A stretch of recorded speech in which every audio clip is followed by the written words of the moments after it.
Movies in Contemplation with Jarokk and... Oh, am I talking to Jesus, you? yeah.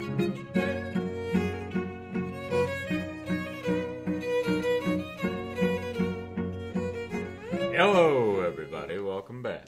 Ahoy, Contemplators. Ahoy. Avast. Avast. We have ourselves a Jarokk pick. Another sausage fest Jarokk pick. Mm-hmm. Proud of it. All right. We are doing Master and Commander, The Far Side of the World. Directed by Peter Weir and stars Russell Crowe, Paul Bettany, Billy Boyd. I mean, there's a lot of well-known names in this film. Yeah. Unfortunately, it wants me to, sift through to get to a lot of them, because this movie, they didn't spend a lot of money on the cast. Okay. They spent most of their money on the set. Okay. Which was 2 boats. They bought one boat called the Rose, and they turned it into the Surprise. Mm-hmm. That's the boat that they actually took out on the ocean and did shit with. Okay. And then they made a boat and kept it at the Universal or the Universal I guess it back was lot. the I guess I it bet was it's the that where they shot Jaws Titanic. and Wherever they shot Titanic. wherever they shot Titanic. If that wasn't, I don't know if that's Universal, if that backlot. I don't know how big that bitch is. But yeah. So anywho, yeah, Master and fucking Commander. That's that. So I'm excited for this one. All right, let's move on over to the wine. You picked a really good one. Yeah. This is perfect. The bottle is absolutely gorgeous. Mm-hmm. What is it called? Navigator. Wait, the Navigator. The Navigator. 2017, a Cabernet. My gosh. It's good.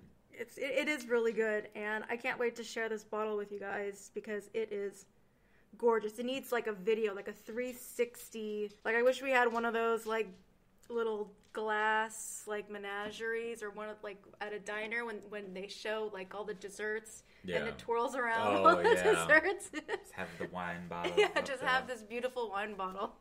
All right, what's next? The handy dandy Shakespearean notebook. Notebook. Yes. All right, who is the spongy, rank-scented malignancy? Spongy, soft, rank-scented, foul-smelling. Up there. Malignancy, cancerous growth, evil influence. Oh. That's interesting. Okay. So, Jarokk, take us down this path. Or this course. Yes. I'm trying to be nautical here, but I don't know, a lot of nautical stuff. Oh, this was a 2003 film, by the way. 2003, yeah. Yes. What does this film mean to you? So this actually, I remember in elementary school, off subject of the movie for a moment, but I remember in elementary school, there were these books. It was a series. They had what it was like. It was for children, and they had illustrations, and the drawings were fucking amazing, and they had rooms. To be brief here, but anywho, they had a castle one, what castle living was like, and they did these others, and then they had a sailing one, what it was like to sail and the ships in the seas this. And I remember looking, and they had a ship. They had a big ass thing, and they had all the different rooms and what areas were what. They had the little characters. If they were fucking working the cannon, if they were taking a shit. It was legit. And I remember that was either elementary or middle. I don't remember. But I was just fascinated by it. I was like, oh my God, that's amazing. And then when this movie came out, strangely enough, my father had a fucking poster of this in his office, and I don't even think he knew what the fuck this movie was. And to this day, I don't think he's ever seen it. A poster, a movie poster? Yeah, and I'm sure he got it from a client. Probably. And just hung it up for the fucking, because this was back when he was a car salesman. Yeah. So I think that was funny. Yeah. But, no, I really like it. This is just such... It's my go-to-bed movie For real. Yeah. I love the sounds of this film. I love the music of this film. And I love the sailing life, like how it was back then. Would I ever want to do it? Probably not. You would. I mean, but you would admire it from afar. I would. And honestly, I probably would like to do it now that I like think about it. I would like to kind of try at least. Like, if I was like how the actors were in this film and how they were all like, oh my God, it was just such an experience to actually go out and sail. Because they did. Yeah. They went out on the rows and they would sail. But yeah, I feel like that would be like a really fun thing. But at the same time, I'm in a very labor job and I hate it. So I don't think I would like at the end of the day. So let's move on to the film. Starring Russell Crowe. Already got that. Yeah. I've never seen this, by the way. And one thing you forgot to mention that you have this on DVD and you love the DVD menu. Oh yeah. Because is it one of those menus that stay on a loop? It loops. It loops and it plays. It plays the sound of the ocean and then it plays ding, like a bell every fucking so often. I used to fall asleep in fucking high school to this film and would leave this bitch going. And I just, oh my God, I could sleep. This was the one film that never woke me up in the middle of the night. And if it did, I woke up with a smile and went right back to fucking bed. Because I was like, this is the most relaxing DVD menu I've ever experienced. Not like fucking Devil's Rejects. We'll get you! Woo! You just fucking cry. You fall asleep to that shit. Yeah. You're fucked. You're fucked. Anywho. Nightmares for days. Right. So, I'm going to have to do some fishing. Oh, well, good. I already got one. So, the beginning of this film, I really like it. They kind of give us a description. Oh, also, some important things here. This is based off of a book. Oh, I didn't know that. This is based off of a book by Patrick O'Brien. He wrote it it's a nautical novel. Master and Commander is like the series. And then all the books are different. Like, so this is like the third book. Oh, it's a series. Yeah, this movie is like the third book. And I think he wrote it in like the 70s. Or maybe late 60s. Okay. I can't remember. Maybe the first one. I don't know. I didn't get that into detail with it. And the Acheron ship. Okay, this is the only change from the book so far that I think. But the Acheron in the book was an American ship called the USS Norfolk. Oh. And what that ship, it went out and it terrorized British whalers. Oh. And it would steal all of their shit. And pretty much do what the Acheron did in this. The only difference is that it's American. Yeah. And Peter Ware was even like, I mean, America is our backer for this film, and they don't want to put America in a bad light. They don't want America to be... So they were like, so we changed it to French, because, I mean, they're paying for it, and they don't want to see themselves in that area. Okay. And I was I was thinking about that today. I was like, man, if this did come out and they did make it like America was the bad guys, how would that have gone down? Back in 2003. Probably not well. Yeah, back in 2003. Nowadays, maybe. I'm sure there will be enough of it. But even then. Yeah. So, anywho. So, let's just blame the French. It's so easy. So easy to blame the French. What French? Army. Oh. Quote from another... There's so many films, actually. Is it what French Army? Oh, shut up. The French were fine. So, anywho. The opening, again, we get this, like, it kind of tells us the year and all of that. It tells us that Napoleon is king of, like, France or some shit, or whatever he is. I don't know what it was really saying. I can't remember. But it had what I thought was really cool was it had the description of the Surprise, the ship that Jack Aubrey, Russell Crowe, is in command of, and it said like 28 gun ship, this, and then it gave their mission. It said like 197 souls. Yeah.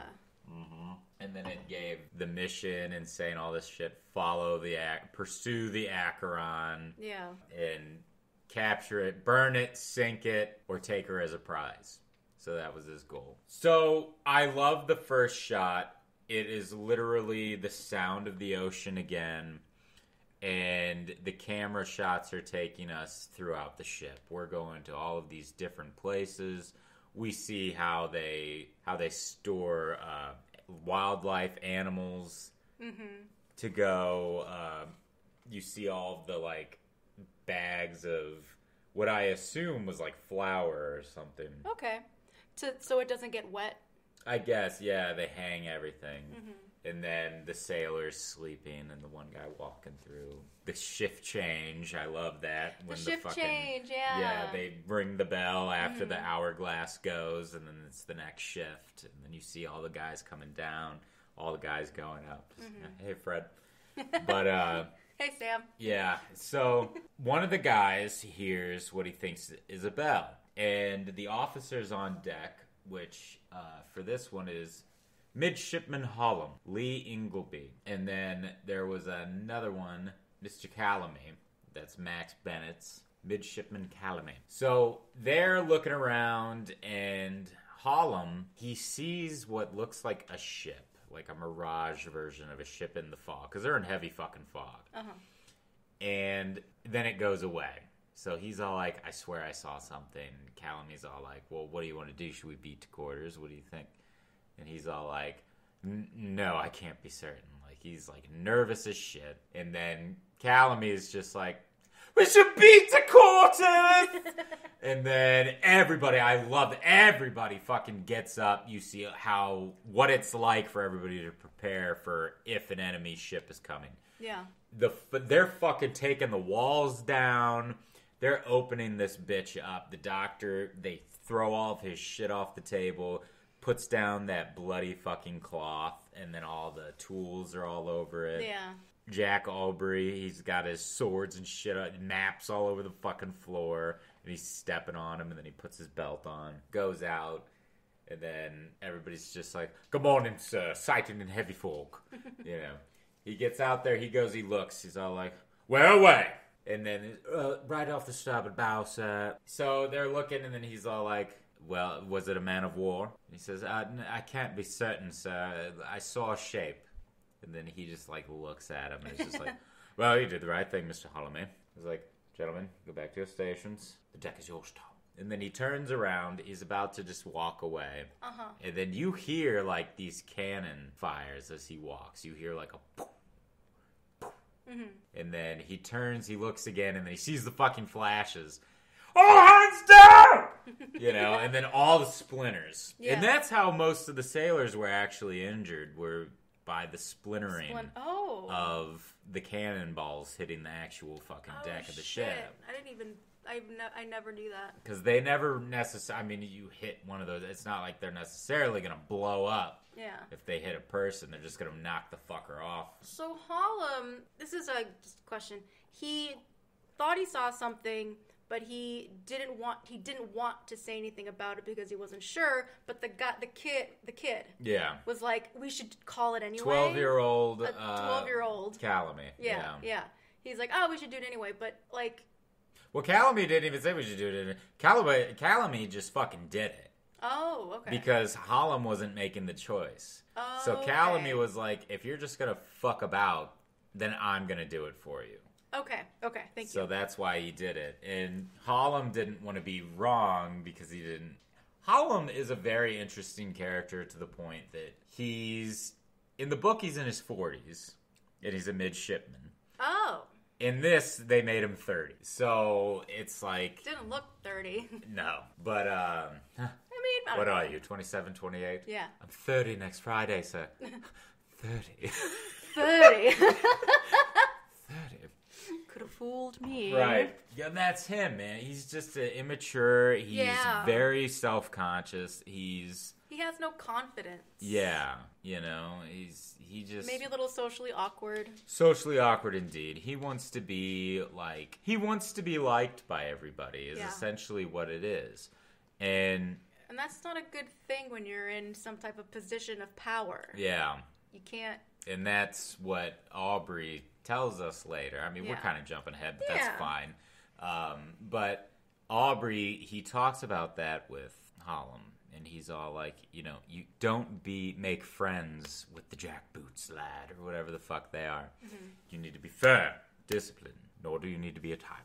Yes. You know, we'll get back to Holland. So yeah, they do that thing, and then we got a battle right out the beginning of this fucking bitch. Yeah. Like, there is a sea battle right the fuck away. All, like I said, the splintering happening, all these fucking people getting shot up. Mr. Holler, damage report if you please! You know? And then, I love it, Mr. Allen, the guy that plays Mr. fucking Allen, a Game of Thrones. Oh, my daughters. Cratchit. It was like Cratchit? Crackers?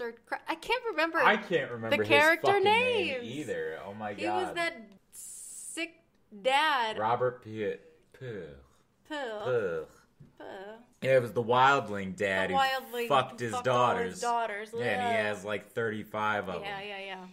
Yeah. But yeah, he was. I love him in this. He just yells every fucking time. He's great. Oh yeah, a yeller. A yeller. Your favorite. I love him.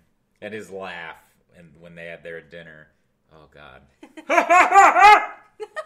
But the battle happens, and this is really like it's like a David and Goliath story, because what's the fucking ship? The Acheron. Oh, sorry. They call it the Phantom. The crew does, okay, so you're right. Okay. The Acheron is, as Mr. Allen likes to say. Now, during the battle, it's all cool because we're seeing all this shit. We're seeing how they prevent the ship from sinking. They're pumping out water constantly. The carpenter is literally plugging holes and is keeping measurements of the fucking water. All of these the gun crew, that is some of like the coolest thing to see, how they work the fucking gun crews and do everything in this. But after the battle, they survive, and Russell Crowe, Aubrey goes to Paul Bettany's character, I'm just gonna call him Steven, but he's the surgeon. Aubrey goes up to Steven and is all like, what's the butcher's bill? He was all like 28 dead, or 28 wounded and 9 dead, or however many. Something. But something along that line. But one of the boys, one of the 12-year-olds, Mr. Blankeny, yes. Max Perkis. Okay? He fucking gets this splinter in his fucking arm during the battle, and it's this big fucking thing, and he's all like, and Aubrey goes and is all like, Mr. Blankeny, how are you? Check on you. And you can see the hurt in Aubrey's eyes. That this 12-year-old child is fucking, like, he's fucked, and he's worried for him. Yeah. He's like, it's just a broken arm, so you're in good hands. So, and then, they're talking. There's this meeting after all of this. And Aubrey, Mr. Allen, Tom Pullins, Mr. Pullins, they're all discussing what the fuck with this ship. We couldn't dent it. We couldn't do anything to it. This was a new breed, if you will. Yeah. And Mr. Allen loves to say that she's a 44-gun ship. She's out of her class. Class. You could take fucking shots every time he says, out of her class. Oh, ugly devils, aren't they? Ugly devil. Fucking Mr. Allen. So, they're talking about all that, and then we get the scene of Mr. Calamity gets his fucking arm sawed off. Now, it's very tamed. Probably because we're working on a child here. We did talk about We did, yeah. They didn't want to show child mutilation, pretty much, I guess, on screen. Which, I get it. It's fine. I don't care to see that shit, but... Honestly, all you needed was Max Perkis's fucking performance in this scene. Yeah, the look on his face and how painful. And the fact this is a 12-year-old. It's a 12-year-old. Well, I don't know. He was... believe it or not, we're the same age. But however old he was during the filming of this, fucking man. Great shit, dude. Good job. Which is probably about accurate. Yeah, okay.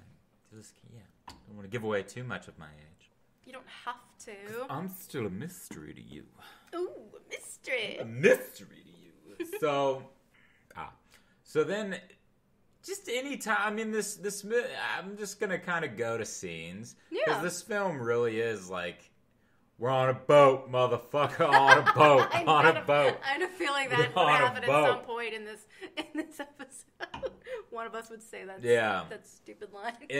But it's just so beautiful because everything about it, like from the carpenter fixing everything, and they were talking about that during the battle, the main or the mast, one of the masts was like fucked up. And they wanted to get a new one for the mast. And Mr. Allen was really pushing for this. What? What is it, pigtailed girl? Something wrong with the mast? It must be broken. Tate wate kuno. Tate wate kuno. Oh my god. It's a moment from a anime Ranma 1/2 movie. Ni hao, my concubine. Oh blow, wind, blow. Is that Kuno? That's Kuno. Oh god, I love him. Yeah. Himanapu Thunder. Sorry, I had to. So, but they're talking about the mast. They need to get a new mast, and Aubrey's all like, "I am not journeying through the Brazilian rainforest just to get a new mast. We do not have time. The Acheron could be in China by then. We have to push forward." So they ignore that, and they try to fix up other shit. Now, we'll come back to that mast, because it is important to know that that mast needed to actually really be repaired. Oh, okay. Yeah. Yes. I know what you're talking about. Well, two of the boys... Now, one of these actors, you CW fangirls would know. Let's see here if I can find him. Joseph Morgan. He's in the Vampire Diaries, I believe. Oh, is he? Yeah, and he's in the, I can't remember. He's in the fucking Vampire Diaries. He's in the Vampire Diaries.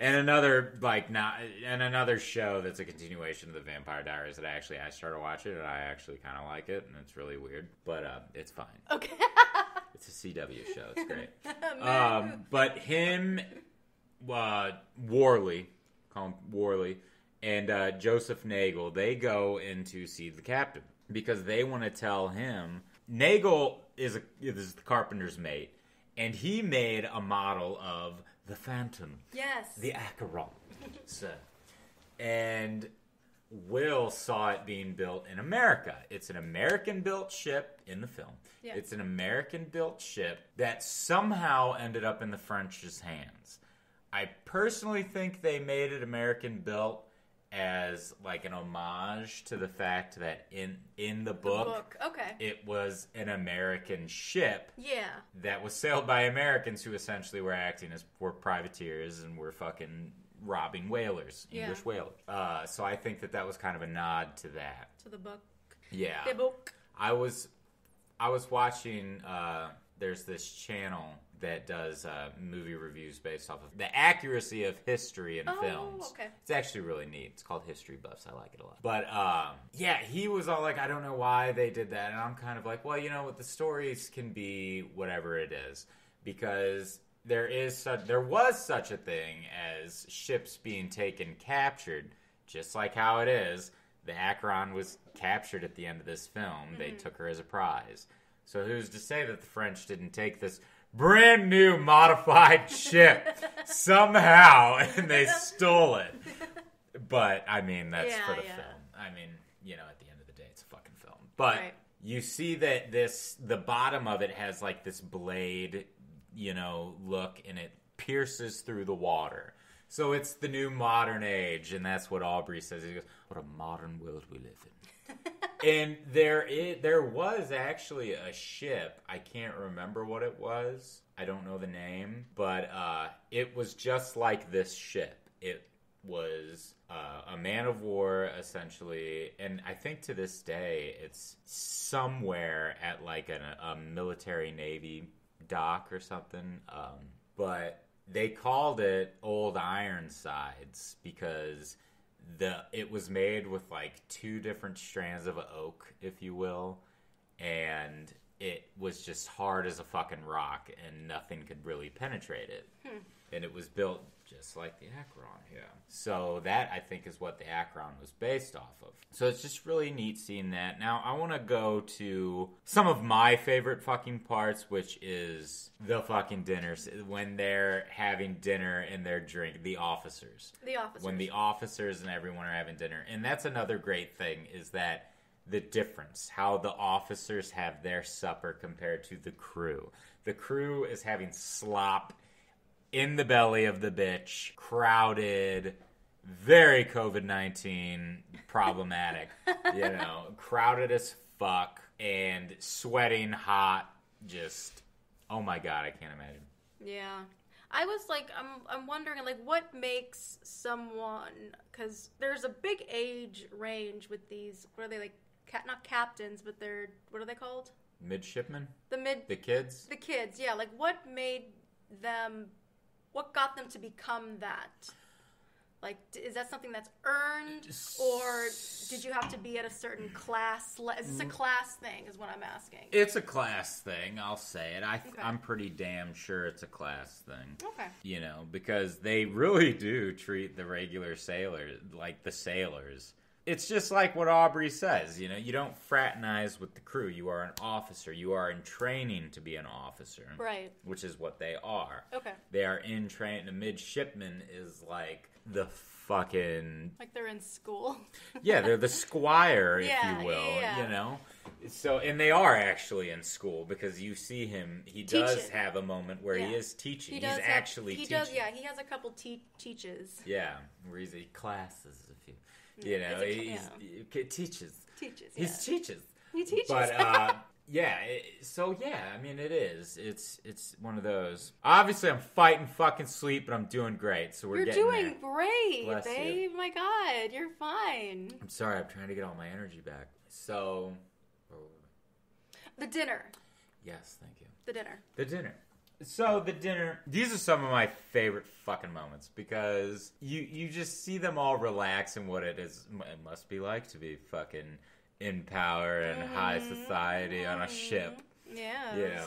Hoity-toity. But they're all having fun, they're all drunk, and fucking Aubrey is some of my favorite shit with him. He is just fucking, Miss Allen, the bottle, well done.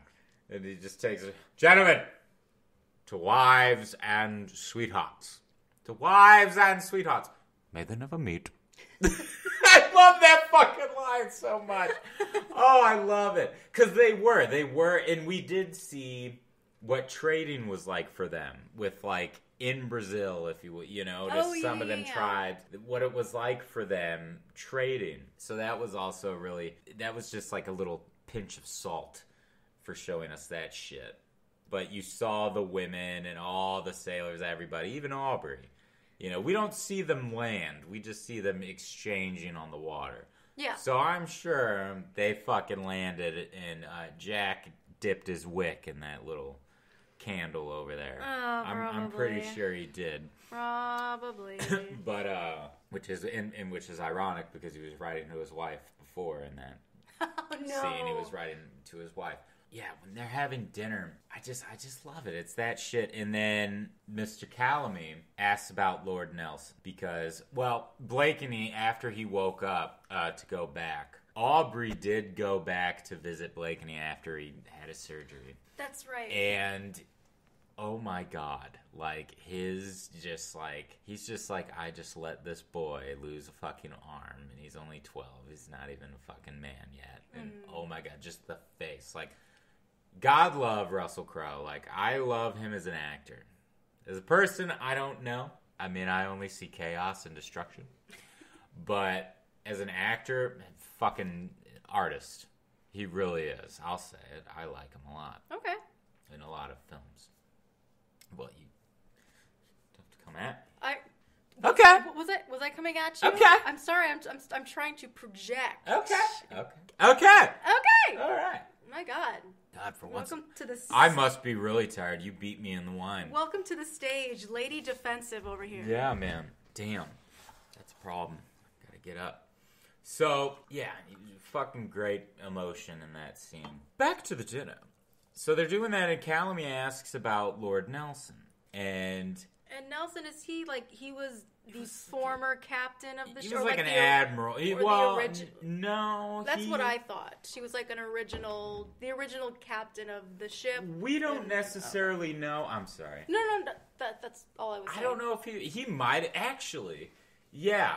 I guess in the sake of this, I don't know on the book, so I can't say there. But for the film, I believe so. I believe he was actually the previous captain of the Surprise. Because, again, there was a scene where Mr. Mowat in Calamy, he calls over, Mr. Calamy, this is something that might interest you here. The captain carved that just when he was a midshipman, no more than your age. He said that there is enough blood in the woodwork that the ship might almost be a relation. That's right. Yeah, so I guess, because the fucking Aubrey has been on that ship for God knows how long. Probably around the same age that 12-year-old boy.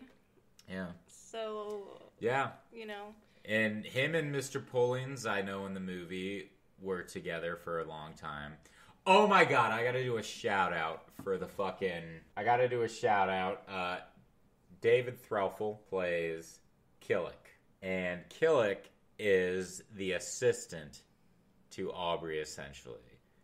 And he's sassy. And he represents how all of us feel in our day jobs. Oh my God. He is exactly how all of us fucking feel. Like, just everything's just sarcastic, sassy, as you said. Like, I love in the beginning of the battle when... when he's just like, Bill! Leave the bloody swords. Get the Captain Silver below.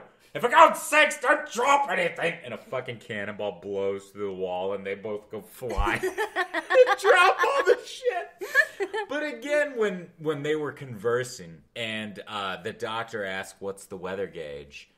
Aubrey, I don't know why, but he dips his fucking quill in ink and is about to draw all over the fucking tablecloth. And Killick takes paper and goes, not on the cloth. Just like his mom.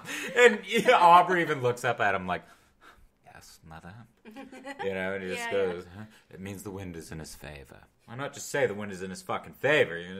He has the weather gauge. It's fancy, I get nautical term. A nautical term. Everything's fucking nautical with you. There it goes, the wine's hitting.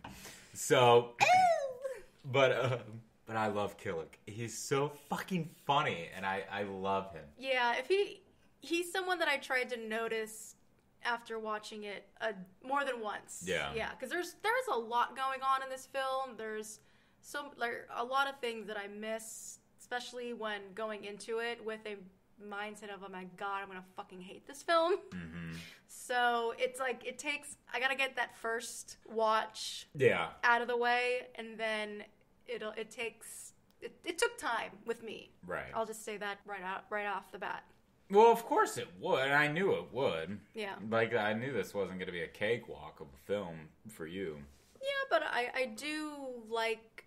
I mean, I didn't write notes for this, but I'm kind of glad that I didn't, because we just watched this again, and a lot of other things clicked for me, and I was able to find things I got to really kind of understand the story better. Yeah. But still, it's a little confusing at times. Like, things happen so fast sometimes, and then certain things will get, like, dragged. Right. But, yeah.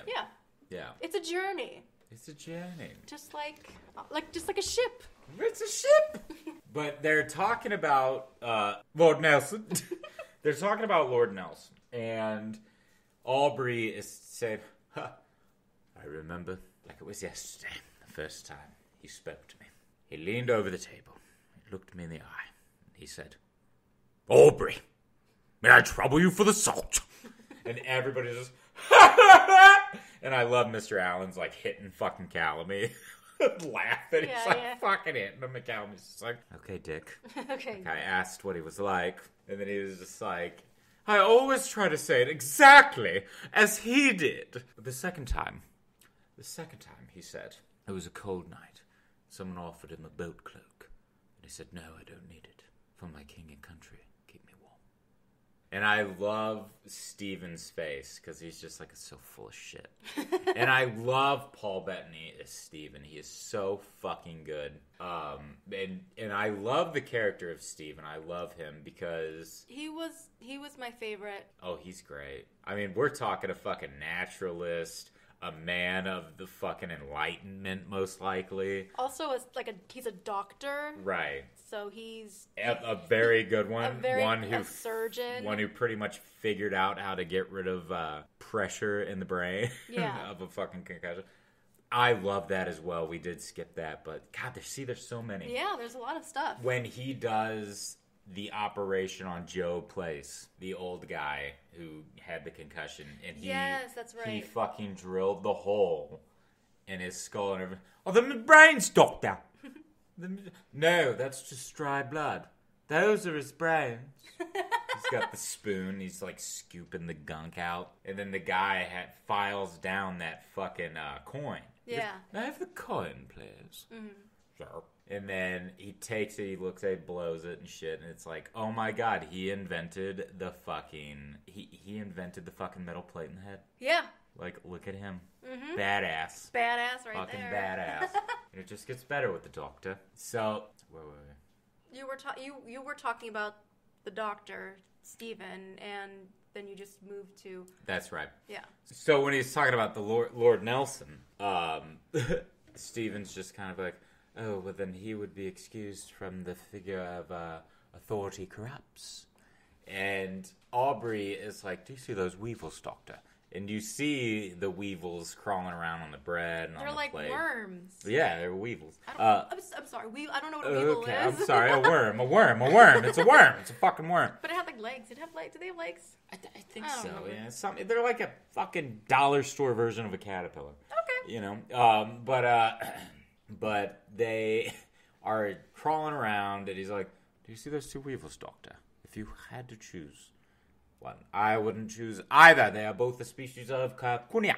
But if you had to choose, doctor, if you were forced, if you had no other choice, well, if you're going to push me, I would choose the right-hand weevil that has both admiration in length and breadth. There, I have you. You are completely dished. Do you not know that in the service one must always choose the lesser of two weevils?" Fucking Mr. Allen. Yeah. He who would pun would pick a pocket. I tell you. Weevils. I fucking love it. And so then we have the Acheron appears the next fucking morning. Again, out of fucking nowhere. They're right up their ass. Mr. Allen, Mr. Pullings, and Mr. Mowat are all arguing about how the ship caught up to them. Aubrey gets up there and he's all like, "Gentlemen, get to your stations. We must survive this day. This is the second time he has done this to me. There would not be a third." So then they start, they come up with this brilliant fucking idea, Aubrey does, of, I'm going to make a back-end shit version of our ship, and I'm going to get them to follow it. And then they do. They very much follow that fucking shitty decoy. And Jack is able to get behind them. And the next morning, now they're up his ass. Unfortunately, the weather gods were not on their fucking side that day because there was a fucking storm that both ships were driving through. Right. And this takes us back to, we need a new fucking mast. Worley, before we go here, I want to go back after the dinner scene. We do see the crew celebrating and singing. And this takes us back to the Mr. Hollum thing. So the crew's dancing, singing, having a great time. You see Mr. Hollum, like, wanting to have a good time. Like, he's all happy, like, oh my God, yeah. You know? Yeah. And the crew starts singing fucking Spanish Ladies. And then Mr. Hollum's like, he starts singing, "We hope in a short time to see you again." And then everybody just stops and looks at him, and fucking Steven's all like, "What a magnificent singing voice Mr. Hollum possesses." "Indeed." And Jack looking all like fucking, what the fuck are you doing, Hollum? What the fuck? Like, what is Hollum doing, or what is the crew doing? What is Hollum doing? Oh! Because he represents authority. He represents. They cannot. That's why they have that moment of you shouldn't be fraternizing with the fucking. Oh, okay. With the Jack hands that have See, I thought that the crew was mad at Harlem. No, they were like, this is fucking unreal. What are you doing? Because the crew, they respect the authority, but at the same time, they're like, you're not one of us. What the fuck are you doing? Okay. Because I just thought that the crew was mad at Harlem because he made that wrong call kind of thing. Essentially, Like, he poor Harlem. He didn't make the call kind of thing. Right. At the beginning. At the beginning. That's what I thought. Yeah, and again with Harlem, he is just that interesting character of, well, all sailors, they say, are superstitious as fuck. Yes, I've heard that. And especially then, they were very fucking superstitious. And they all believed that Mr. Harlem was their Jonah. All of this fucking bad shit, especially when Joe Place wakes back up and becomes what he is, back to normal. Joe Place is all like... Is he back to normal, or is he... I think essentially, I don't know, because we don't know what he was... We don't really know what he was like. Okay. Because the first thing we see of him is he has the tattoos of hold fast on his fingers. All you see him do is that. Yeah. And he got hit by the same cannonball or whatever. He got thrown back by the same shit that fucking pierced the kid, Mr. Blatant. Mm-hmm. Yeah, Mr. Blatantly. So we don't know what he was like. We just know that that's... But based off of what people say, like, old Joe said that they shoved the needle through your nose. You know, like he has all the old stories. Yeah, like Joe is what things were like back then. Yeah. Yeah. Okay. And even Killick, when Joe is talking about, the Bible, and Killick's all like, "That's the Bible, that is." Like, Joe knows a thing or two about evil. Shit like that. Was he there when they wrote the Bible? Right, shit like that. Is that an age joke? Right.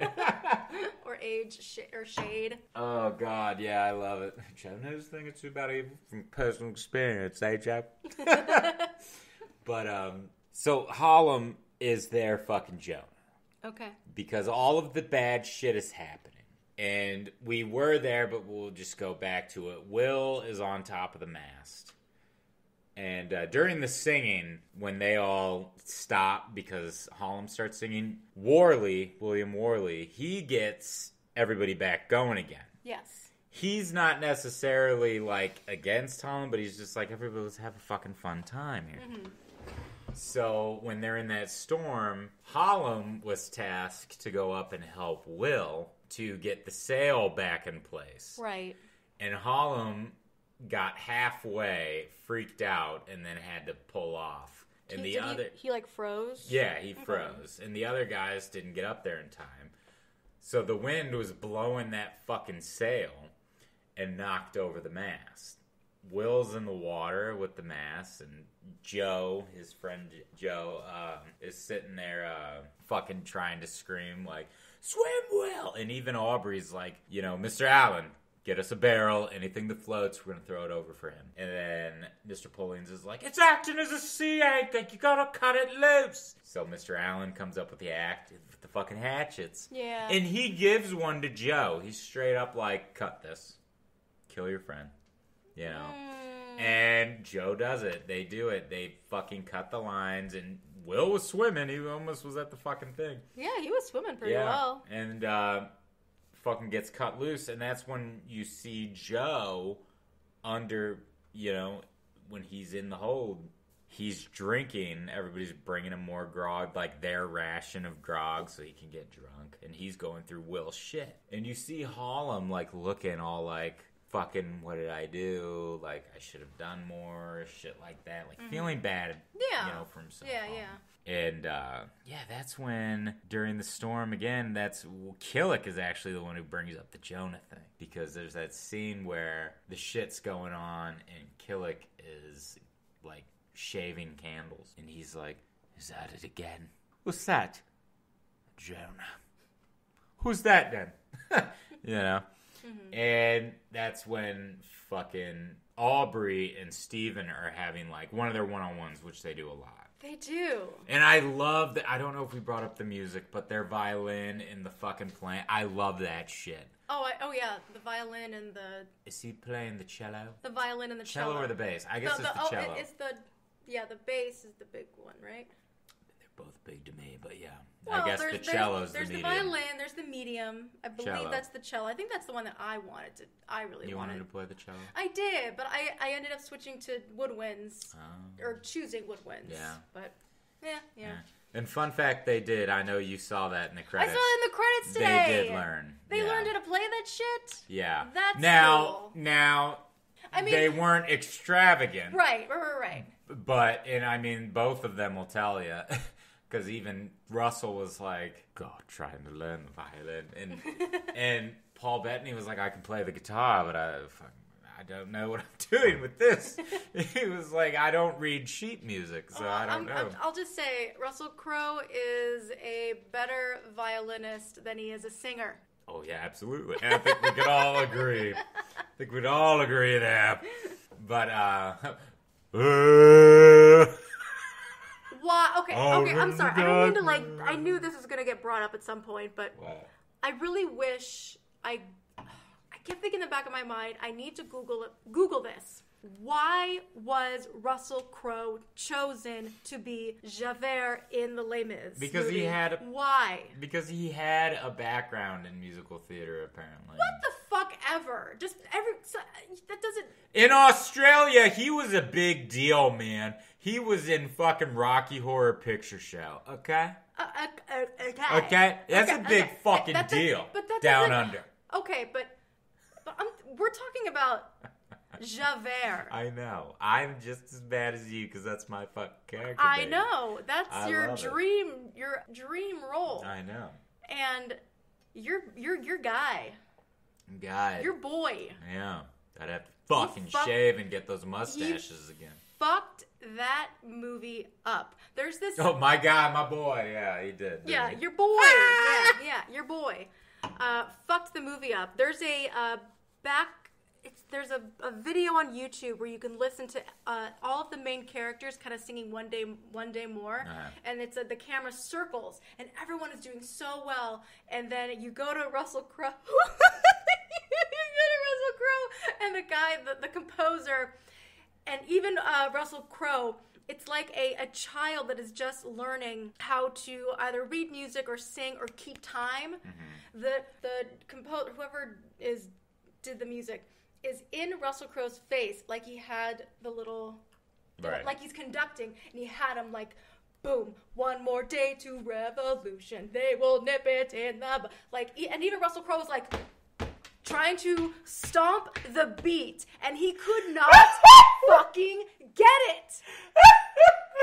Everyone was killing it, and then fucking Russell Crowe just, one more day to revolution, we will nip it in the bud, I will join the little boys, we will whatever the fuck he did. Look up that video, guys. It's so funny, but it's so disrespectful. Oh, my God. The level of disrespect. I'm telling you. Russell Crowe... Wicked Witch of the East, bro! Your hair just totally did that, by the way. What? What the... Wicked Witch of the East, bro! You're gonna fucking look at me and tell me that I'm wrong? Am I wrong? She came down in a bubble, dog. What? Princess! You're fucking... My hair looks exactly... Oh!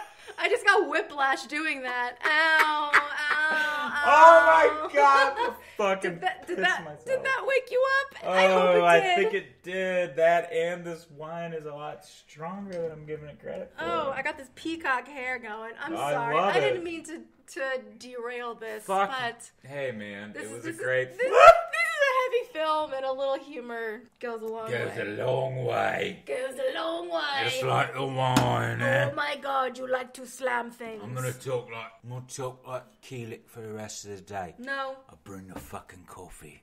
We just sit up here in the winter in the cold and you have and what's the last of the coffee to you? Alright.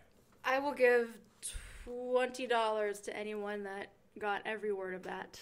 You're about to give away so much money. You better take that fucking back. Yay. They're gonna know. So, where were we? We got way off track. And is this the next battle? They did this to me twice. It's not gonna. Yeah, we were at Will died. So Yes. that shit. Will died. Now Jack Russell and Jack Russell. made it to Jack Russell Crowe and Bettany. They're having their heart-to-heart and showing their friendship. Like, they're getting vulnerable. Like, it's a vulnerable conversation that Jack literally is wanting to have with Steven. And Jack is all like, Wally was popular. Crew's gonna take it bad. Have you heard anything? And he's just like, oh, Jack. And Jack spills the beans that his orders were to follow the Akron as far as Brazil. They're well past Brazil. He exceeded his fucking orders, and he told Steven that, and Steven was like, what, bitch? Was kind of just like... Bitch, what? I beg your pardon. Like, we should have turned home. And he said that before Jack even fucking, admitted. Like, He was like, I think we should have went home weeks ago. I think we should have turned around. Yeah. We've been at sea for a long time. And that's the fucking thing. That's what, like, cabin fever is a real fucking thing, man. All these guys are on a fucking ship. And in a way, I guess it's safe to say back then that's why women weren't allowed.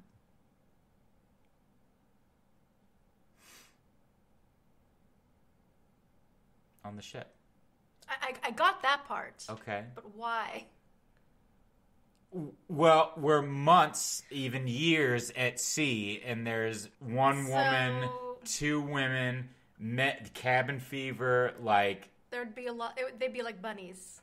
Essentially. The boat would be overpopulated. The boat would be overpopulated, or... I can't really speak for back then, because I didn't live back then, but that's just my thought of why. I mean... Yes, women back then, obviously, were not allowed to do a lot of shit. Right. But at the same time, they weren't exactly allowed to really go sailing on certain shit either, unless it was like, men found it a bad luck. I guess because, and they bring that up in a couple of the fucking films, like, don't bring a woman on board. Because, again, superstition. Bring a woman on board is bad luck. Probably bad luck because everybody is getting ornery because they fucking want a piece of the pie. And then they're fighting each other. Buck fever here. Yeah. We got fucking buck fever going on.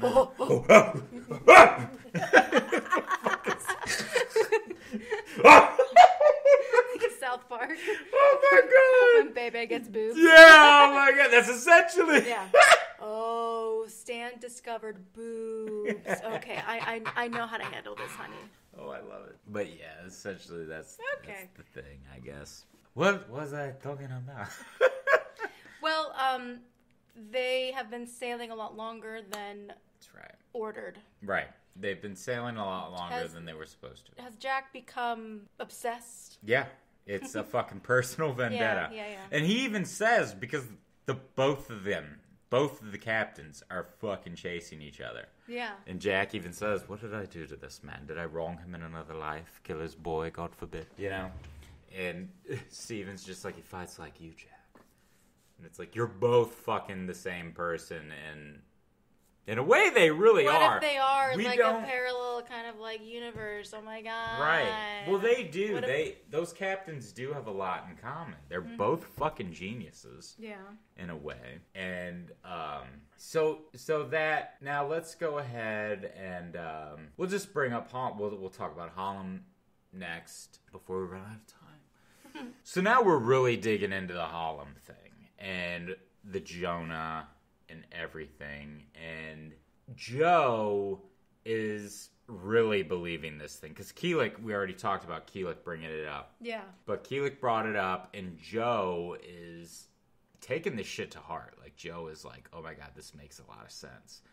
Joe has been drinking ever since fucking Will has died. Everybody's just been gifting him his fucking their grog. So even on deck working in the daytime, Joe is fucking drunk. Yeah, he's like hiding a little cup. Yeah. And he says, you know, he's talking right in front of Harlem. Yeah. And Harlem is like listening, and he's just like, it's just like Killick says, you know, he was there, he was afraid to beat to quarters the morning that the ship showed up, you know, his entire gun crew was killed, but him. He goes up the main in fucking Will Falls. All of this shit he's just laying out, and he's blaming him for. And even Joe Place says, like, every time that he is on, every time that he's on watch, the ship shows up. Every time it's Harlem's watch is when the ship shows up. Okay. So they're all putting all this shit together, and again, a superstitious bunch. But yeah, it's like a conspiracy. No, and the there's Harlem theory. Right. I don't know. So Joe is walking by, and as is Joe Place, and both Joes are walking by, and they one salutes the young Joe Nagel. He just runs right into Harlem. Fucking shoulders the guy. He shoulders him, and Harlem just takes it, and Aubrey sees it, and is all like, "You there! Master at Arms, take that man below and clap him in the irons." And he goes to talk to Harlem, and that's when we get that talk with Harlem, all like, "How old are you?" 27, 28. 30 next Friday, so 30. And you failed to pass lieutenant twice. You aren't going anywhere. You cannot be a midshipman your entire fucking life. Your entire career as a fucking sailor. And that's what's crazy about the book. Like, when I read that he was 40 as a midshipman, you're a squire for life, man. Yeah, that is a long time. Yeah. Like, yeah. You know? I can see that making a better story for, like, the book. Right. Yeah. Mm-hmm. So Jack's trying, man, and then he realizes towards the end of the conversation that it's kind of for naught. Like, he's just like, well, it's a damn shame, Harlem. Or some shit like that. And then Harlem is losing his own shit. He's starting to believe that he is the Jonah. Because after that, Joe gets whipped. He gets lashed. And this is fucked. This actually, still to this day, makes me a little uncomfortable. Is when Harlem goes under. He goes under the belly of the ship, and he's walking through everybody, and everybody is standing up and saluting him. And every time he looks at him, they're saluting him. Like, everybody is fucking just tipping the cap, and he is just like starting to now lose it, and they're following him and just like looking at him and fucking saluting him. And then he goes and sits down, and all the other kids are sitting there, and Blakeney is the only one who is like, "Mr. Harlem, are you okay?" And he's like, "No, no." He's like, "Yeah, have some water." And fucking goddamn Calamy's all like, "Oh, he's just trying to dodge out of work, and you know it, Blakeney. Shut up, you're always defending him." You know, shit like that. And they take him to the doctor. And Steven's like, there's nothing physically wrong with him, but he thinks he's cursed. He was having a panic attack. He was having a fucking panic attack. Yeah. And Jack is like, well, sailors abide a great deal, but not a Jonah. And then Steven's like, dear God, you believe it too. Yeah. Like, oh my Lord. Yeah, it's so crazy. And then fucking Harlem is in his bed, and that's when Joe Place is like, he's calling it up, don't you see? Every time he's on watch, that phantom ship shows up. You just wait and see, it's coming.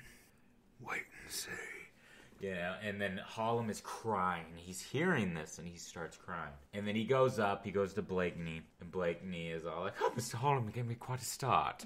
He's like, "Yes." He goes, "Captain thinks we'll get our wind tomorrow." "I'm sure of it. I'm sure of it." Bends down, puts his hat on the fucking deck, picks up a fucking cannonball, says, "You've always been so kind to me. Goodbye, Blakeney." And jumps off the fucking ship and sinks. Like, how fucked? The fact that you get, like, that shot of him looking up as he's sinking. Yeah. Ooh. Crazy, eh? Ooh. And then the next morning's the funeral, and everybody actually seems to feel really bad. Yeah, they kind of feel even like Joe, shit. even fucking Joe, young Joe. He's even like, fuck. Like, I didn't mean for him to kill himself, but but what I fucking love is Killick gives the Bible to Aubrey, and it's the passage of Jonah. It's the Jonah verse. It's the Jonah something. Yeah, and Aubrey looks at it and is just like, shuts the Bible and then gives it back to Killick. Killick's like, okay, and then he says a prayer or whatever, and then as soon as he's done, he asks for forgiveness from Hallam. He says, all of us ask for forgiveness for you. And then the wind starts up. And then about an hour later, the fucking rain starts. Like, of course there's superstition back then, because that kind of shit happens now. You know? Like, it's like, Jesus Christ. All this crap. But, yeah. So then Aubrey has this thing, and he's all like, the next dinner is Aubrey saying, this is our next destination. Yes. Keelik comes out with a fucking big-ass chocolate jello mold of the Galapagos Isles. And everybody's like, oh my god, this is the Galapagos Isles. Yes, you're going to the Galapagos. So I'm going to skip ahead a little bit. But the Galapagos is really neat because Steven he's a naturalist. He's fascinated. He's fascinated by all the life that's out there. Yeah, and all the new species, as he says. Oh, a bird that can't fly. Oh, iguanas that swim. Mm-hmm. Oh my god, sea lions. You know, all this shit. And actually some of the back, stage shit. These animals weren't like trained animals. I think these were like legit fucking like animals that they just went up to. Out in the wild? Yeah, out in the wild. And they were just like, hey, because there was a clip of the kid that plays Blakeney. He is like right next to two sea lions. And they start kind of going at it, and he gets up and fucking runs. And you hear fucking Peter say, like, he's all like, just stay in character and try to do it again. You know, he's like, if it's okay, you get up a bit, but do it in character, please. You know, it's just saying shit like that. It's like, these fucking wild animals are fucking fucking going at it. And this kid fucking just bolts with this fake nub. But yeah, it was funny. But yeah, man, and you see like Paul's like gets up in there. He's like up against it. He going to the tortoises and he's really doing shit. And I'm like, oh my god, dude. I'm gonna go back to Grant's farm. But yeah, they go and we see him and Jack have like a huge argument because they found a group of whalers who were shipwrecked because of the fucking Phantom got him. The Phantom of the Ocean. And so he says that they're here. They're on the other side of the island. So Aubrey's like, we're going. And then Steven's like, you promised, Jack. You promised. And I love their argument and everything that's going on. And then Aubrey's final words, we don't have time for your damn hobbies, sir. He's just like, okay. I see. I like to think that they were a couple. I guess, yeah. I don't know. That's just me.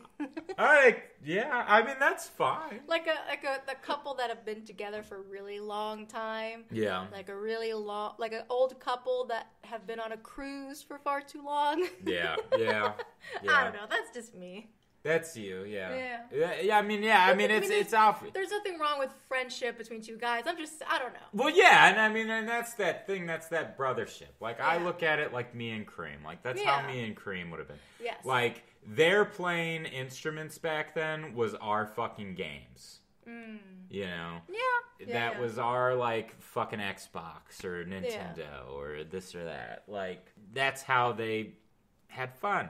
They make music. But yeah, I mean, but again, ship full of men. I mean, you can't really, no women inside on seas for months on end, maybe even years. Like, who knows? Yeah, it's common. It's common, but like, I don't know.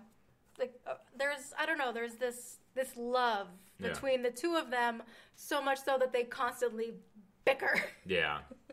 Yeah. Yeah. But, yeah. But they're bickering, they're having that moment, and then I'll skip the beetle a little bit, but we'll go straight to the bird because I'm running out of time. So the doctor, they see this albatross bird flying around, and the doctor is chasing it, is trying to watch it, and the fucking head of the Marines, he shoots fucking the doctor. He's like, Doctor, I didn't see the bird drop low. And Aubrey now, after they had their fucking, like, fit and fight and shit, Aubrey's like, get Higgins. Can you save him, Higgins? Higgins is all like, who is just a nurse, essentially. He doesn't know what the fuck he's doing. He just knows what the tool names are. Yeah, and he looks at the pictures. Right. He's like, well, I just gotta go over the doctor's books and look at some pictures. Look at some pictures? Just to get my bearings. It'll all work out, sir, you'll see. As he's fucking drinking shitloads. Yeah, they were saying something like the bullet, like the claw, part of his clothing is also in his body. Yeah, as well as the bullet. The bullet took in a piece of shirt. Yes. Yeah. And the shirt is like wrapped in the bullet. Mm-hmm. So they're like, we gotta get the bullet out, but we also have to get the shirt out, because if we do not, it's gonna stay in there. It's gonna infect, and he's gonna fucking die. Yeah. Because it's gonna rot. It's gonna, fester. It's gonna fester. So he's like, I need to be on dry land. It'll be easier. So of all places, they see, and there's that beautiful montage looking thing of the music. Aubrey is looking at the cello in the corner when he's trying to play the violin, and then they come upon the Acheron, and Aubrey just turns around. Everybody's like, should we beat Dakota, sir? And he just ignores everyone and just walks off and goes and checks on Steven. And then they go to the Galapagos Isles again. Yeah, because he's not looking well at all. He's very pale, he's weak, he's sweaty, he probably has a fever. Mm-hmm. Yeah. So, because he falls asleep and then he wakes up and he's being carried. I hope this isn't on my account. No, I just had to stretch my legs. Yeah. And Higgins is all like, all right, I'm ready, sir. And then Steven's like, no, I'm doing this with my own hand. And Patine, his servant, his big giant Irish servant. Yeah, who's really strong. He doesn't look like it, but he's a really pretty strong guy. That same actor was in the 13th Warrior. He was one of the warriors he was the warrior that laughed a lot. He was the one warrior who didn't really get he got screen time, but he was the first to die, and all he did was laugh. That was him in the 13th Warrior. But, he's a really, really strong dude, and he's known for his height. I think he's he's Irish actor. But, I think. Mm-hmm. But, yeah, he's a tall fucking dude. But, yeah, he's really strong. And I think in the book, Patine is a big, giant, a soft-spoken Irishman. But in this, he doesn't speak at all, So Patine gets a mirror and is holding the mirror up so Steven can fucking operate. And then he asks Jack to help, and Jack's like, Doctor, I have been around and amongst wounds my entire life.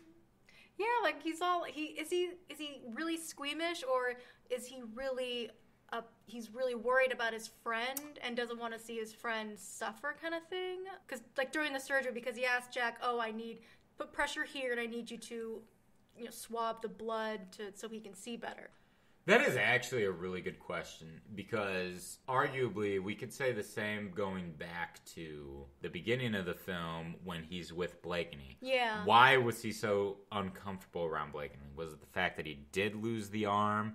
Is it the fact that he really did care? It's the same with Steven. He's over here fucking trying to operate Steve, and Steven's cutting himself, blood's coming out, and Jack's getting fucking squeamish. Is it the fact that it is because he's uncomfortable about the wounds, or is it that he just has such a fucking heart? That's a really good question. Yeah. Or he, no matter what, because he's the commander of the ship, he's gonna think that everything that happens is his fault.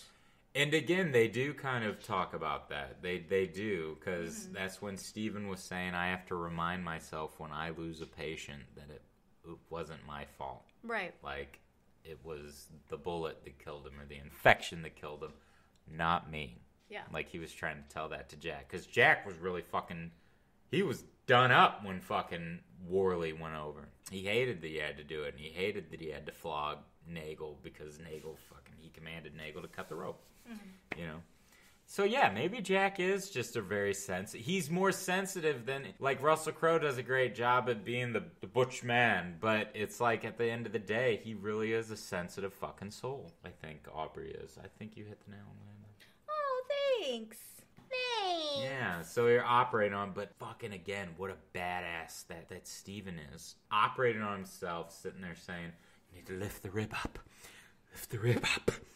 Jack, swab, I can't see. Patine, stop moving the mirror." You know, just all of this shit, like, and then he gets the bullet and he just rips it the fuck out. And it was like, is it there? And then he got the cloth and the bullet, and he's, oh, thank God I got it. So he's weak. And we find out that Blakeney is kind of, he's a little naturalist. He likes what the doctor likes. Yeah. And he's becoming this hobbyist. And they all three, Patine, the doctor, and Blakeney, go out, and they're observing the animals. What? Can I bring up something? Yeah. A little, okay, just a thought. So how I said earlier that what if, I mean, I know it's not possible because it is not, like, clinically or genetic. It's not possible. Right. But it would be funny in some weird, like, not weird, but some, like, if, like, that Blakeney kid was, like, I don't know, like a love child. Oh, yeah. Because he's both. He's a all fighting naturalist. He's a leader. He's a what is he called? Sailor. A sailor. He's a leader, but he's also a naturalist. I don't know. Yeah. Some type of a theory. I don't know. Right. I don't know. Well, he even said it. He was like, maybe I could be like a fighting naturalist, like you. He was just like, oh, well. A fighting? You're calling me a fighter? Right. I love Stephen's thing. He's just like, well, I find that the two don't get along very well. It's whatever he says, something like that. But, really funny. But they go out, they're going through the animals, you see all that. They're catching all the wildlife. And Stephen's after a particular non-flight bird. A bird that cannot fly. And he sees it at the top of a hill. Climbs the hill, and then he sees the Acheron. Shipped, docked, like, it's docked, and he's sitting there, and he's all like, Mr. Blakeney! Like, they have to go back. And Stephen can't run because he got that fucking bullet hole. And Patine is to carry him, so they're like, okay, open the cages, let everything go that we caught. And it was really sad. That was a really sad moment, but, like, is this I feel like this is Stephen's way of, like, giving back to what Aubrey did for him. Yeah. Because even Aubrey was like, oh, we're going to stay here for 2 weeks. Yeah. Like, and as long as you need. So go out, have fun, do what you got to do. We're just going to stay on this abandoned island with fucking iguanas. You know? Iguanas and seals and flightless birds. Right. So, yeah, I think you're right. It is. It's because he kind of said, like, there's no way for me to, like, repay you for what you did. Like, you really did me a solid. I can't think of the correct thing I want to say, but because Jack was so hungry for finding this ship that he actually really took himself out of his, I don't want to say like vendetta. It's not a vendetta. Like his personal vendetta. I guess. Sure. His mission. Where Aubrey can somewhat be a little selfish. Yeah. But he doesn't put himself first. He puts someone that he cares about first. Yeah. And then Steven's like, oh my God, this is a way that I actually can repay him. Look, that shit's right fucking there. It's vulnerable. We gotta get it. So they go back, and then he tells Jack, and Jack's like, well, I'm sorry. Did you see a bird, Steven? No, well, yes, but I didn't get to catch one. I'm afraid my best discovery was your phantom. Yes. Well, yes, well, I thank you. And then he says, but we did find this wonderful fascination. Show him, Mr. Blakeney. And then he shows him a walking fucking stick. Yeah. I used to see those all the fucking time as a kid. I loved those. Me too. I guess I haven't really seen them lately since we've, like, moved out here. Well, I mean. But I used to see them all the fucking time. Because, I mean, we don't really look for them. Like we did as kids. We don't explore like we used to when we were kids. Oh my God, you're fucking right. Yeah. Jesus. Age. Age. Such freedom Look at how free to be that free. Go back to the Duchess. But so he shows him the walking stick, but it's funny because Jack's all like, "Let me guess, it's a stick." He's like, "It's a bug that pretends to be a stick, sir." You know, and all that, and he has books of that shit. Of like, an insect that pretends to be a thorn to confuse the birds. A spider that can pretend to be an ant. Yeah, he's like, well, does God make them change? Well, yes, of course God makes them change. But do they change themselves? That's the question, isn't it? They adapt. Right. Exactly. Fucking Darwin. Darwinism. Fuck. Darwin, bitch. Yeah. But, so Jack gets this fucking bright idea of, oh my God, disguise myself from predators. So he tells everybody we're going to be a whaling ship. Yeah, like not half decoy. We're going to go full decoy. Yeah. And apparently there was an actual, I think an admiral who did kind of the same thing, but his way was he used flags. So he'd put up an American flag if he like saw a Spanish or somebody that was allied with America, and at the last minute would put up the fucking his colors and then would attack the ship. Like, you know, disguise ourselves. Yes. So Aubrey, they pretend to be whalers, and the French ship, the Acheron comes in, and then we have this really awesome, another really great choreographed battle, and I love Blakeney because he's like, "Sir, I don't get to board the ship." "No, you're taking command of this ship, and you are going to man the gun crews, and you're going to give us fire from the ship." And he's just like, "Oh my God, command of the ship, sir."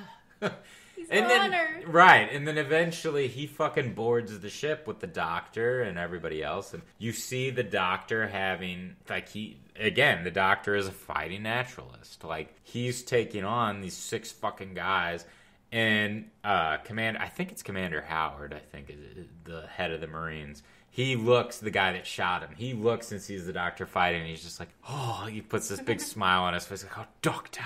And that was a cute moment when Patine went out and said fucking to the Marine, when he said, you know, he's gonna live. Because how bad did that fucking guy had to feel? Like, I was being a fucking idiot, and I was fucking flinging my gun around, and I shot the doctor. That's right, yeah. I shot the one doctor, the best doctor that's probably fucking out there ever. Yeah. The guy that invented the fucking how to cure the brain. Yeah. You know, it's crazy. But, so that they're all fighting and shit. Calamy goes and frees the whalers with Mr. Hogg. And Mr. Allen gets shot in the fucking head. We lose Mr. Allen. We lose Young Joe. Like, all these fucking dudes. This is when a lot of names start going down. Is this particular battle.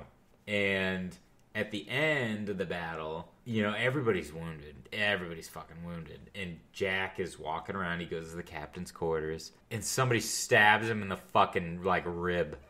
And he's like, "Le Capitaine," to the dude. And the dude's like, "Lefebvre," and goes back and puts the fucking table that he's hiding under on the top. He, like, covers himself up. He looked like one of the pirates from Pirates of the Caribbean. Where they come up and they, like, go, "Rah!" And then they go back into their little hole. Right, that's exactly what Oh, it's great. Fucking throws the dagger out. Well, he goes to the infirmary, and this guy's like, Doctor, oui. He fucking goes in. He goes, "Dr. Davini, monsieur, this is the Capitaine." He goes, "He told me to give you this." It's like, oh, because he died, whatever. It was the captain's sword. It was the captain's sword. He gave him the captain's sword, and Aubrey took it. Goes back, they bury it. We find out Calamy died. Lieutenant Calamy died. So Jack is just beyond distraught because I think Calamy was his favorite. And he's going through the fucking funeral and about to lose his shit. Everybody's losing their shit. And they bury him. He promotes Mr. Pullings. He's all like, you know, "Mr. Pullings, you're going to be captain. I think Mr. Hogg would be a great sailing master, so you should take him." And Mr. Pullings gets on the ship. Fucking Stephen and Jack are having another music lesson. A session with each other. And the doctor brings up, he's all like, Steven's like, oh, all they have is that poor unfortunate Higgins. I'll be much calmer when they get to shore. Yeah. And Jack's like, I met their doctor. I spoke to the doctor. Jack or Steve? Jack. Oh, okay. Jack's okay. like, I met the doctor. I spoke to him. Mm-hmm. And Steven's like, impossible. He died 3 months ago. And Jack's like, Davini. Yeah, Davini. He goes, pass the word for Mr. Murd. Yeah. The doctor gave me this sword. The doctor did the same fucking thing that Jack did with the ship. He pretended... the captain did the same fucking thing that fucking Aubrey did. He fucking played being the doctor. The captain pretended to be the fucking doctor. Oh my god! Which is, again, where we go back to what I said earlier. Both of these fucking dudes are the same. They're the same. They are literally fucking that that's good. what I said to you. Like, I'm confused about the ending. Yeah. That was the captain. That was the captain. He put some random dude in the captain clothes and pretended to be the fucking doctor. Because his surgeon died of fever 3 months ago. And how fucking Steven knew that is beyond me. Yeah. But, I guess physicians knew each other back then. I don't know. I guess. Or, I don't know. Yeah, I don't know about that. Or Steven did speak Brazil and the fucking Akron did go to the port that they went to. Maybe. So, who knows? So the captain is on the other ship. He's very much alive, and the only people there are the whalers and Mr. Pullins. Which is why Jack, when Mr. Mowat comes in and is all like, sup, Mr. Mowat, and then he puts his hands on his... I love this. His poses in this fucking movie fucking kill me, man. Like, so many of everything he does, I'm just, girl. You just say girl, too, because he's so fucking like, Mr. Mowat, turn the ship around.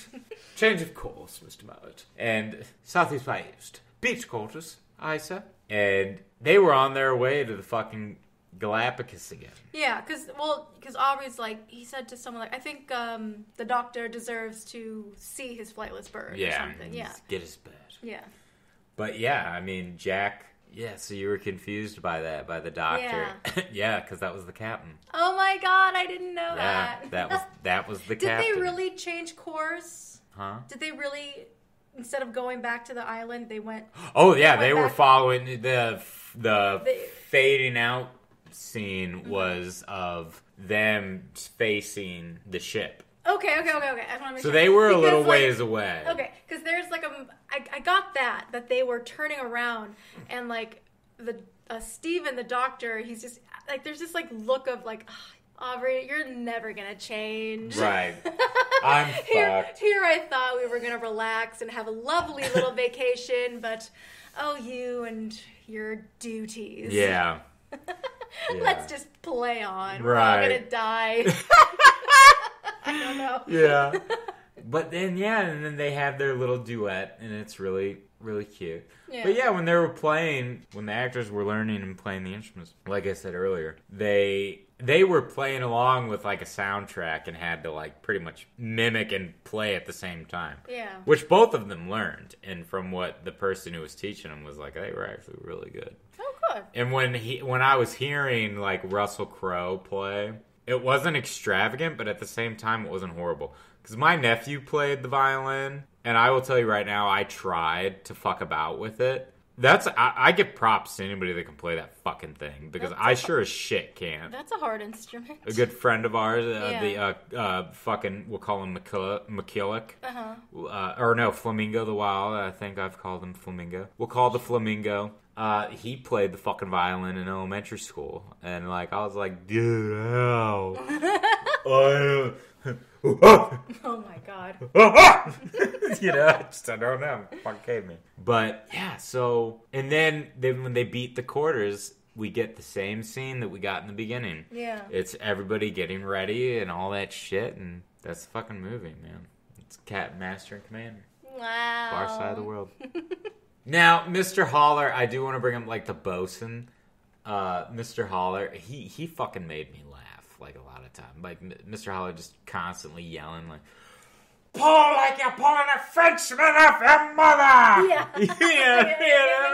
And what's even better is when the doctor was operating on Joe Place, and fucking Mr. Holler's like, "Get back to work, you loafers! You're not getting paid a penny for you walking around here." And then he goes and he just starts. Now he gets walking. invested. Yeah, Yeah. he gets invested. Starts watching. Like watching like ER or something. Oh my god.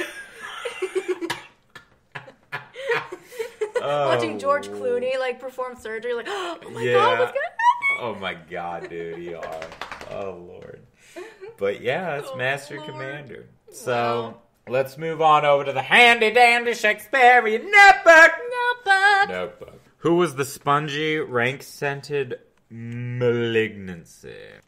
Okay, spongy, obviously Soft. soft. Rank-scented. Bad. So who was the soft, bad smelling? Cancerous growth, evil influence. It's hard because there really isn't one Yeah. in this film. I guess if we really had to pick, Are we gonna throw Hollum under the bus? Mr. Hollum? Yeah, and call him that. No. Okay. No.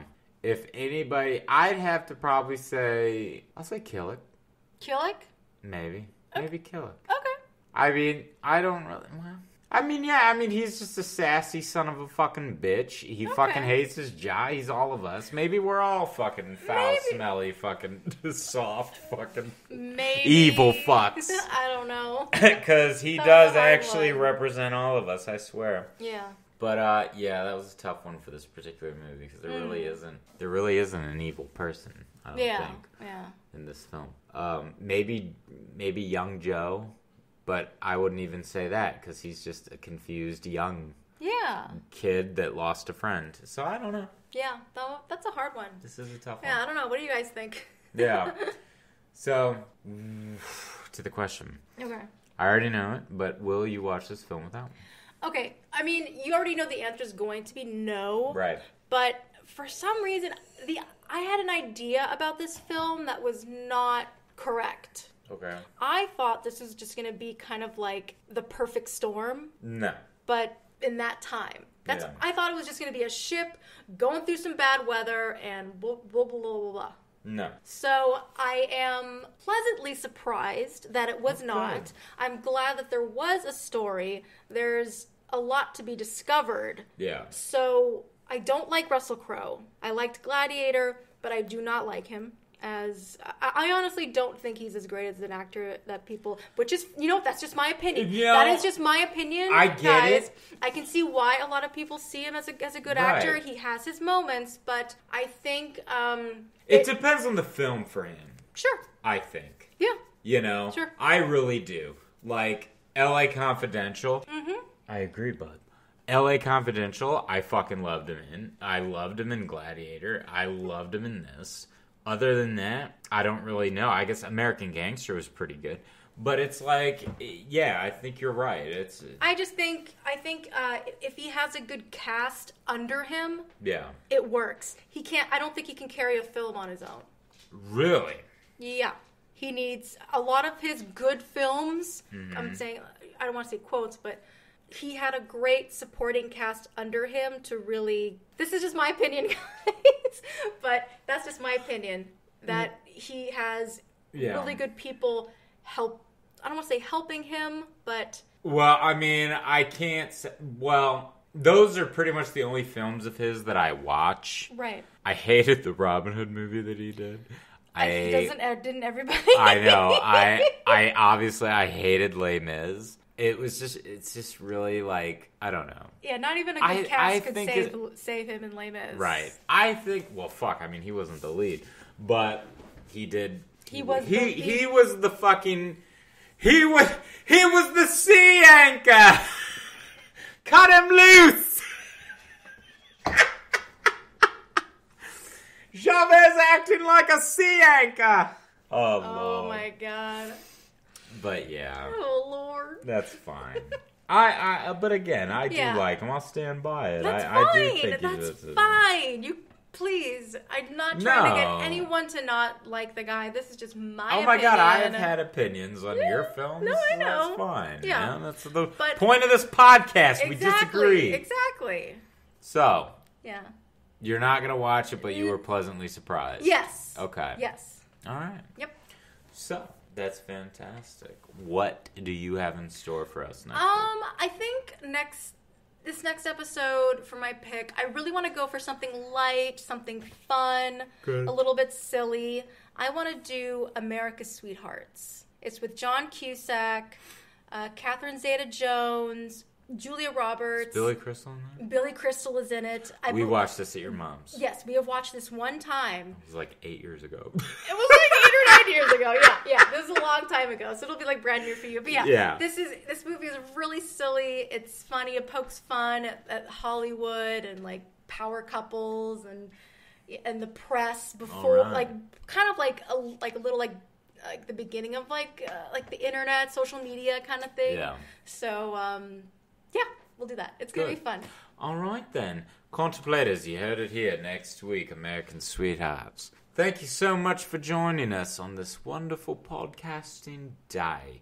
You can find us on almost all podcasting platforms. Please like, subscribe, leave us a review if you don't mind, and go ahead and take it away, Callie. Thank you. We are all over the World Wide Webs. On Instagram, we are movies.contemplation_pod. On Twitter, we are movies_pod. We have an email, movies.contemplation@gmail.com. And we are also on Facebook, Movies and Contemplation Podcast. Yes, Contemplators, American Sweethearts. American Sweethearts. Bye, baby. Bye, sweethearts.